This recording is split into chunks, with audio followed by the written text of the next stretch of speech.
Hey, my name is Beau. I'm a musician and music teacher, and in today's video, I want to demonstrate how you can use a tune that you're working on as a vehicle for your ear training. So the problem that I often see with people that get involved in ear training is there's a huge gap between them doing ear training exercises and those ear training skills actually helping them play real music better.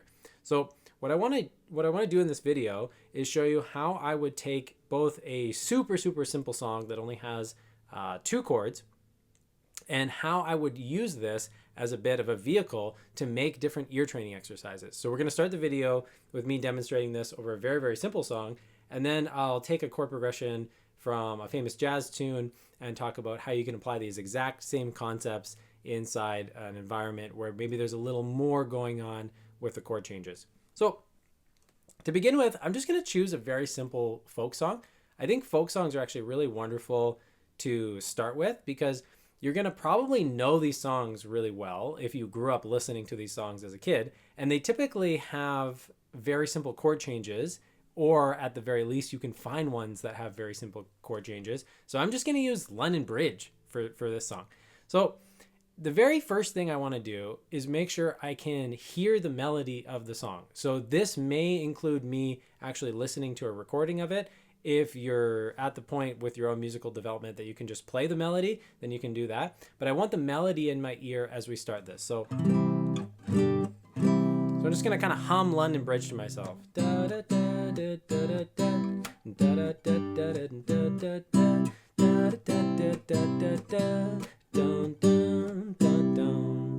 So I have the melody kind of floating there in the background. First thing I'm going to do is just accompany myself with the chords. So you probably want to play a chordal instrument for this part. Piano, guitar, ukulele, anything is really fine. Just see if you can keep the melody online while you either see if you can keep the chords online while you hum the melody, or you could play the chords along with like a recording of this.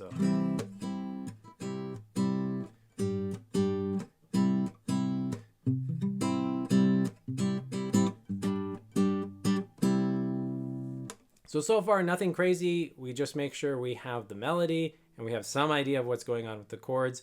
Without having those two ingredients set up first, it's going to be hard to do the next steps. So this is where kind of more of a formal ear training thing would start to unfold. The first thing I'm going to do is I'm going to make sure I can both play, sing, and have the bass line memorized. So if you take a look at the chord chart for the song, it's very simple. Just C and G chords, or 1 and 5 chords if we want to call it that. I'm going to find a very simple way to play this on my instrument.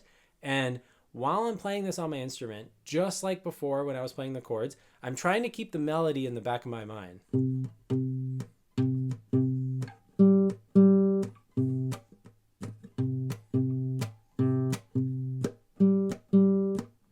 So if you're at the point where you can actually sing the melody while you play an instrument, that can be a fantastic thing to do. If you want to play along with an actual recording, that would be a great thing to do if you don't have that skill yet. So can we keep the bass line going on the instrument while we either audiate the melody or play along with someone else playing the melody? Now, what I'm going to do here with the bass line, I'm just going to listen to the bass line very intently.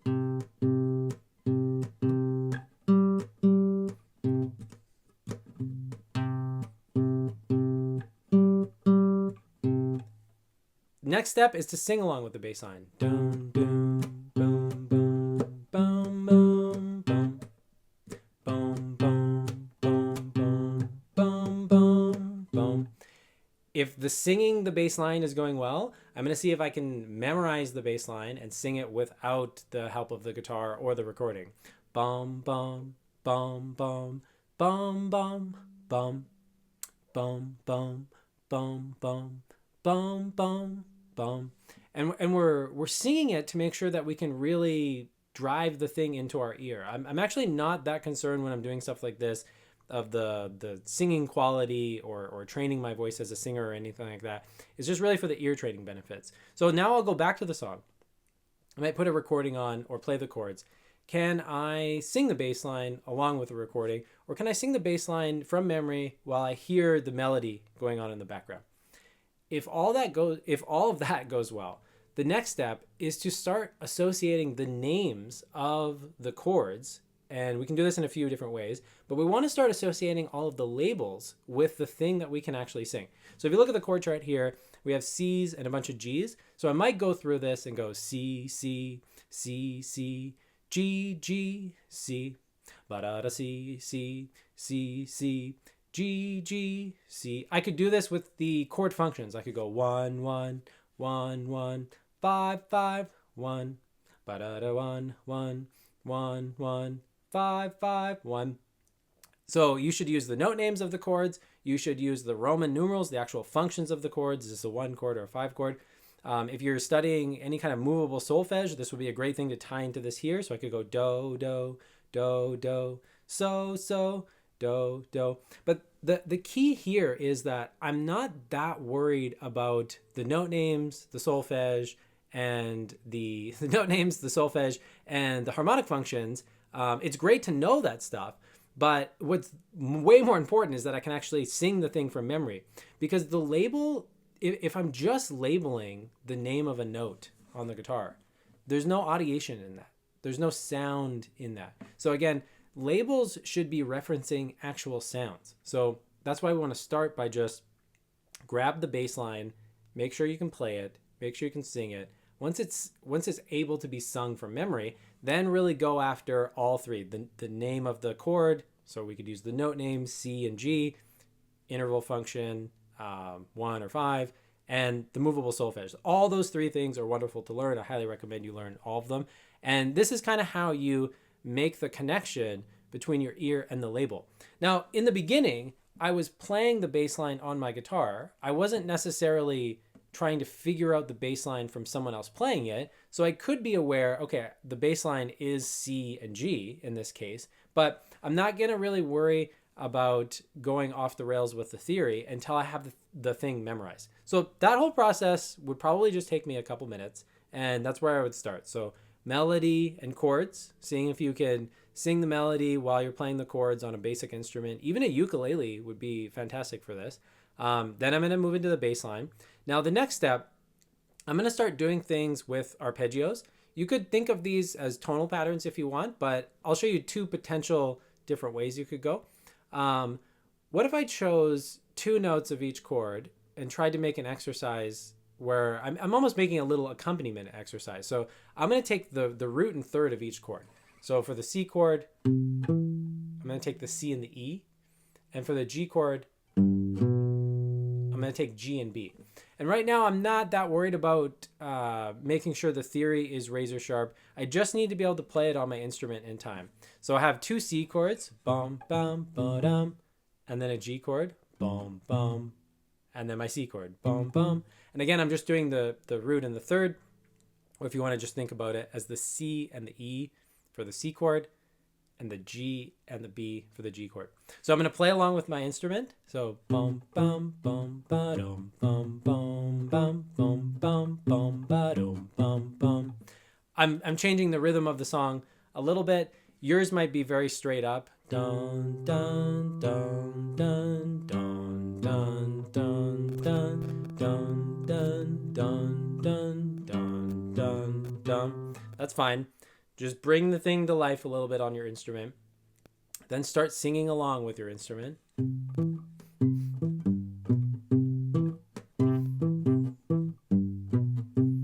If you can sing and play it at the same time, you have the green light. You have the go ahead to try to sing it from memory. Do da do da do da do da do da do da do da do. And I'm kind of stretching the pace of the chords a little bit here. I probably should be doing it a little bit slower, but I'm really just trying to investigate this chord progression. So if I speed the chords up a little bit or speed the whole song, that's not a huge concern of mine. I'm just trying to use this chord progression as a vehicle to explore different ways of hearing these chords. And most importantly, I want to commit this to memory. So I think one thing that people struggle with is that they'll do an exercise like this one day and then they kind of get it. But then the next day, if I ask them to sing it from memory, they don't have it from memory. They couldn't sing the bass line from memory. They couldn't do the root and the third from memory if that's what they were working on. So you might want to come back to this a couple days in a row And your standard of mastery, your metric for whether you've actually mastered the thing or not, is if you were just walking down the street cold and I said, well, hey, can you sing the bass line to London Bridge? Or, hey, could you sing the roots and the thirds to the chords of London Bridge like you worked on the other day in the practice room? If you can't do that cold after you've been away from it for a day or so, it means there's still room for improvement here. So this way that I'm talking about right now of making an exercise, it's very top down. It's very theory driven, where we're saying, okay, roots and thirds. You could go 1, 3, 5. You could go any order of the chord tones would be fine. You could go 3, 5, 1. So that's a great exercise to do. Many great jazz teachers have recommended stuff like that, and it's a wonderful thing to do to get to know the chord tones, to get to know the arpeggios more so in an actual chord progression. Now, if we take more of an audiation perspective and a perspective that comes out of music learning theory or Edwin Gordon's work, who's amazing, by the way. If you don't know who that is, you should really get on that and learn who Edwin Gordon was. He would recommend doing something that he called tonal patterns, they're similar to what I was just doing there. But a tonal pattern is much more voice-led. So if you don't know what voice leading means, I'm not going to unpack it in super great detail in this video, but we're going to do arpeggios in a way where they are tighter knit. So instead of going 1, 3, 5, 1, 3, 5 on each chord, I'm going to jigsaw and thread my way into the chords and stay in a tighter range. So I might do something like this. Bum, bum, bum, bum, bum, bum, da, da, bum, bum, bum, bum, bum, bum, bum, bum. Bum, bum, bum, bum, bum, bum, bum, bum.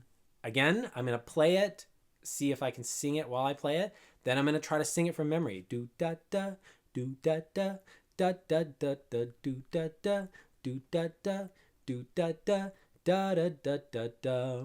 If all that's going well, then again, you want to comb through, can you sing this with note names? Or are you aware of the notes you're actually singing? Would you be able to do that while you identify the harmonic function, like what I was just doing? Do, do, do, do, do, do, do, do, do, do, do, do, do. And could you do that with the interval numbers, sing everything with the interval numbers? Could you sing it with the solfège? If you do all of those three things, the interval numbers, the solfège, the note names, and you understand the chord functions, you will very thoroughly not only have the thing in your ear, but you will conceptually understand it. And that'll probably enhance your experience of playing either piano or guitar or whatever the instrument is. So those are the key activities. So just to recap, melody while I accompany myself. Then I'm going to move on to the bass line. Then I'm going to move on to doing some kind of chord tone thing that's very top down. Okay, can I do all the thirds and the fifths, or the roots and the thirds, or 1, 3, 5? I'm going to make some exercises like that. And then finally, I'll do something that also arpeggios, but more in the tonal pattern spirit, where I'm voice leading things together. And the standard of mastery, once again, is can you do this stuff from memory?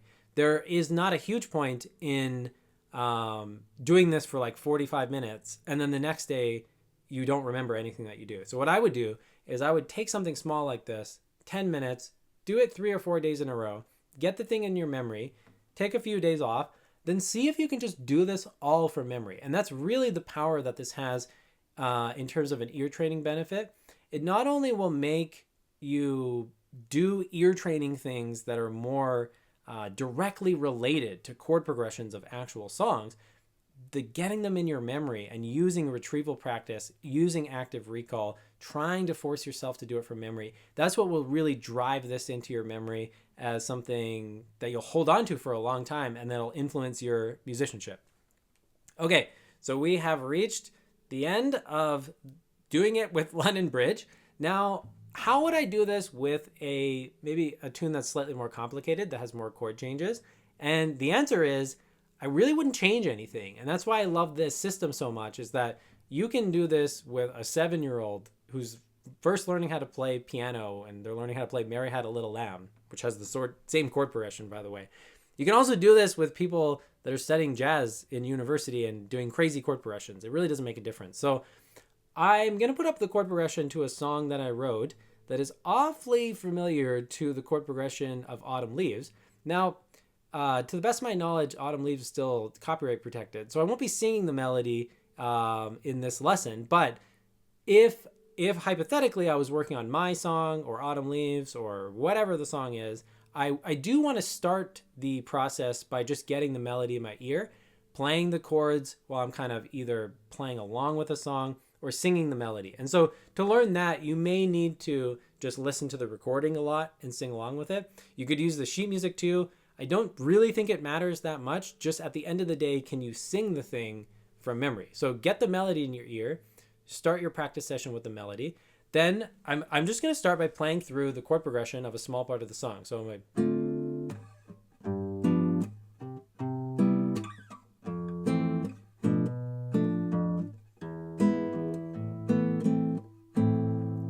again, I'm going to play through the chord progression. Just get comfortable, 1 or 2 passes through, either along with someone else playing the song if I don't feel comfortable singing the melody, or if I can sing the melody or audiate it in my mind, I'll do that. So I'm just getting to know the general sound of the chords. Next step, zoom in on the bass line. Boom, boom, boom, boom, boom, boom, boom. So if you wanted to learn the bass line by ear, if you can find a very simple version of the bass line, that is great, you can do that. But you can also just take the chords. So if my chords are D minor, G, C, F, and so on, I can just take that and make my own bass line on the instrument. Boom, boom, boom, boom, boom, boom, da, do, do, do. I'm going to play through that a handful of times, probably not like 30 times, but probably maybe 3 or 4. And I'm going to start singing along with the bass line. And again, the whole point of this is I'm trying to get that bass line in my ear so I can sing it from memory and hear it in my mind from memory. Do, do, do, do, do, do, do. Now, this is where there's a lot of potential to have fun with this. If you're developed enough where your sense of rhythm, you can play along with a drum machine or something like that, find a cool drum beat to put on in the background and give this some rhythm. Boom, bum, bum, bum, bum, bum, boom, boom, boom, boom. And try playing it on the instrument while you sing. Try playing it while you're just singing. I do a lot of back and forth between those two. I'll sing and play. You can do this point and play thing. Doesn't matter if you're a piano player, violin player, guitar player. Can you point or finger the note? Doon, doon, doon, doon, doon, doon, doon, and sing it. That'll really grill the thing into your ear. So again, if you're feeling like this is very easy, then crank up the difficulty by playing along with like a drum machine, putting different rhythms on the bass line. You can start walking the bass if you're comfortable doing that. Boom, boom, boo, da, do, do, da, da, da, do, do, da, boom, ba, do, do, do. But if you're not ready for that, the walking bass and all that kind of stuff, it's still very beneficial. Just keep it to the vanilla bass notes and get the thing in your memory. That will usually take a few minutes, 3 or 4 minutes. I typically am not spending insane amounts of time on this. I like to have a variety of things that I'm doing and move on. Now, after I have the bass line in my mind, I might play the melody again, get the song back in my ear, the bigger picture of the song. Now I'm going to start attacking chord tones. So this is where this gets so useful, because when you're improvising, everyone kind of knows, well, hitting chord tones is great, but if you don't hear the chord tones before you're improvising, what you're going to be doing is you're going to be thinking of chord tones like, oh, I got to hit an F on D minor, and then, oh, I got to hit a B on the G chord. And there's no sound in your mind. There's no melodic information. There's no harmonic audiation going on. And so improvising when it's done like that, when it's really top down, it can be very, very stressful. Now, if you know what those notes actually sound like and you can audiate them, you could definitely be somewhat thinking of, well, I'm going to go F down to the B, and then I'll land on E. So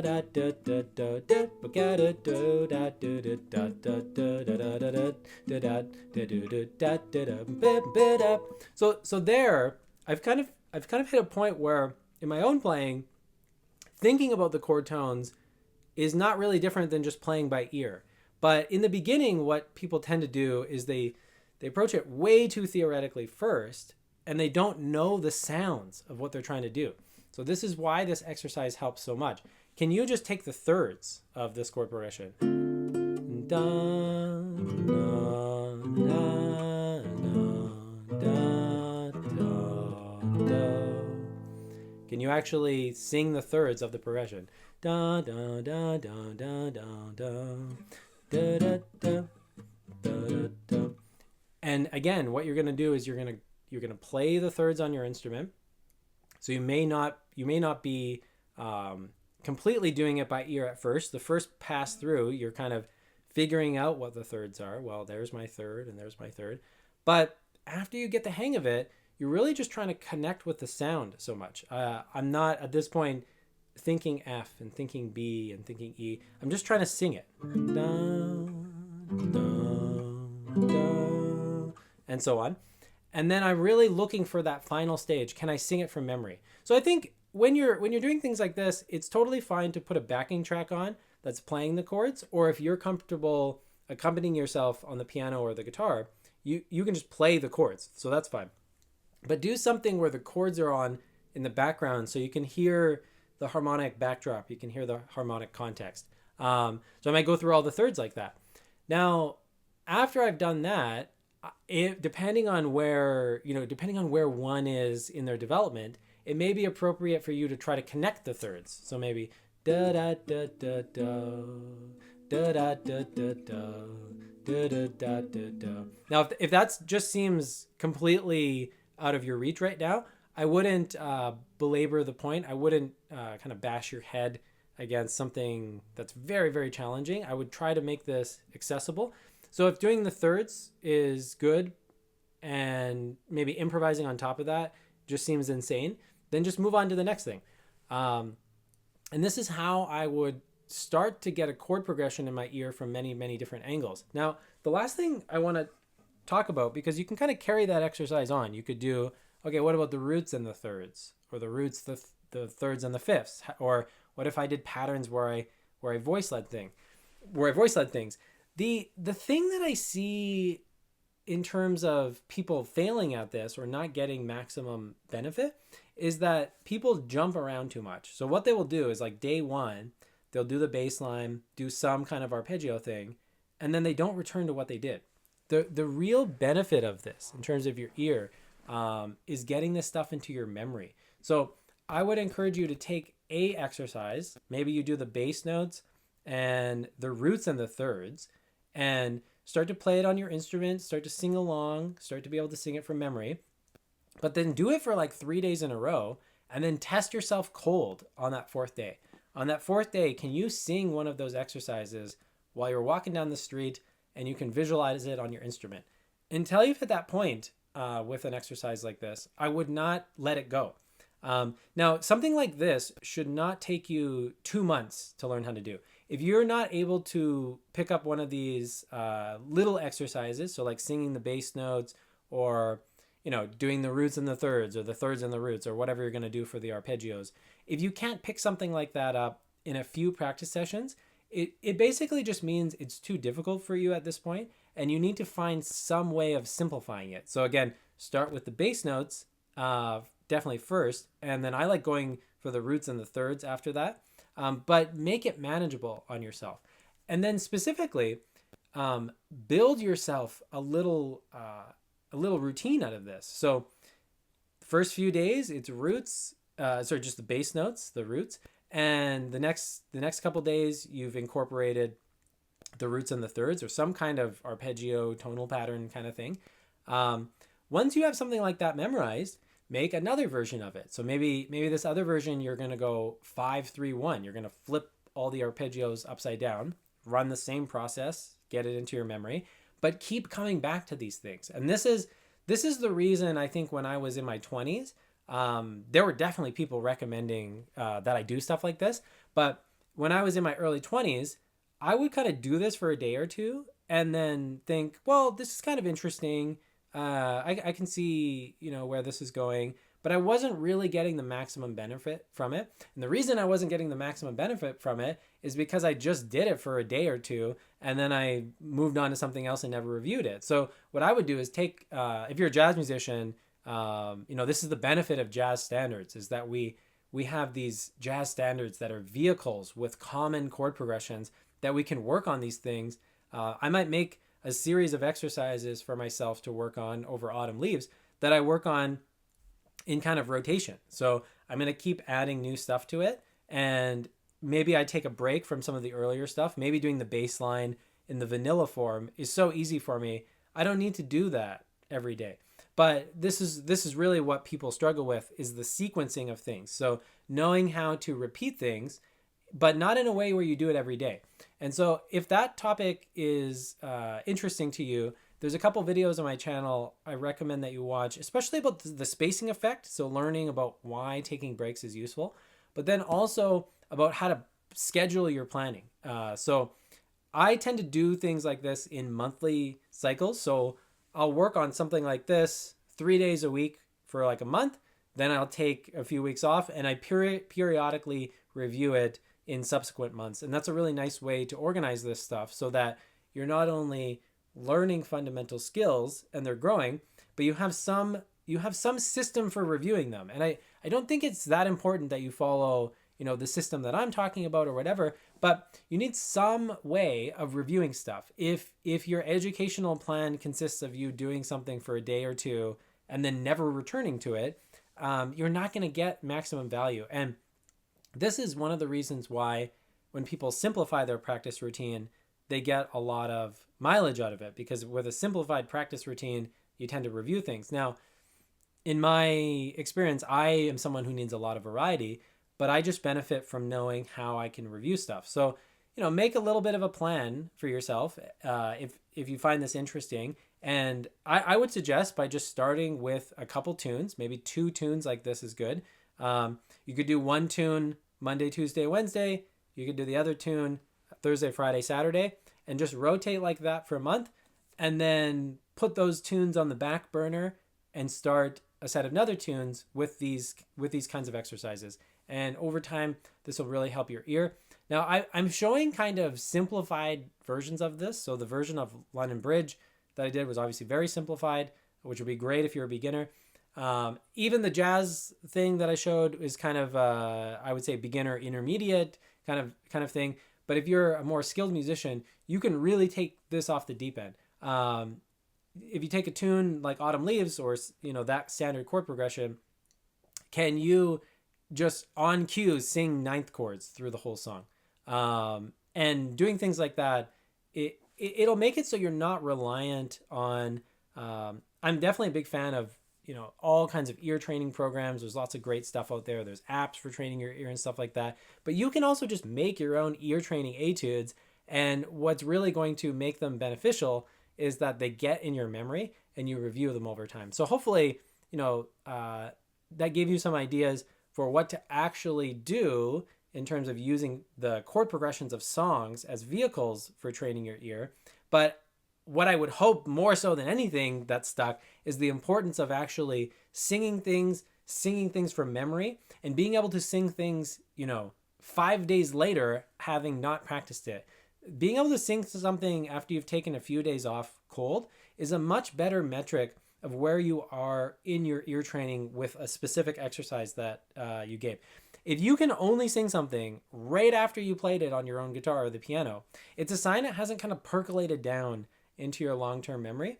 And that's actually a sign that there's a skill in there that your brain won't have access to when you're trying to compose or improvise or play this tune live. So if you have any questions or comments, hit me down below. Thanks so much for tuning in.